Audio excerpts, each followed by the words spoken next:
Assalomu alaykum hurmatli xaridorlar. Bugun sizlarga Xitoy 380 Max firmasini o'ttizi kupli kamerasini obzorini qilamiz. Ichida korobkasi bor. Kupli kamera. Komplektida nima bor hammasini ko'rsatamiz. Korobka. Ichida zaryadka oladigan USB simi bor, zaryadkasi bor va orqasiga yopishtiradigan tomonlama kley bor. Komplekt ichida foydalaniladigan kitobchasi bor. Qanaqa ulanadi, ketma-ketligi, qiyin joyi yo'q. Bemalol o'zingiz ulansangiz bo'ladi. Kameramiz aylanadigan bitta kamera. Google obzori 75 gradus, aylanasi 355 gradusda oladi.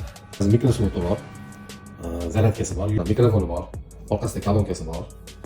Do'stlarimli audio deydi. Bemalol telefonda onlayn tarzda bemalol dunyoning xohlagan chekkasida ko'rsanglar bo'ladi. Orqasida fleshga tushadigan joyi bor. 128 ta fleshga tushadi, zapis qiladi. Tungi syomkasi 5-10 metrgacha bemalol syomka qiladi. 380 Pro Max programmasida ishlaydi. Doma podyezdning tepasiga, do'konning o'rtasiga xohlagan joyga o'rnatsanglar bo'ladi. Bu kameramiz avtonomni o'zi ishlaydi. Telefonda boshqarib, telefonni dunyoning xohlagan chekkasida ko'rsanglar bo'ladi. Ular sizlarga ishlashini ko'rsatib beramiz.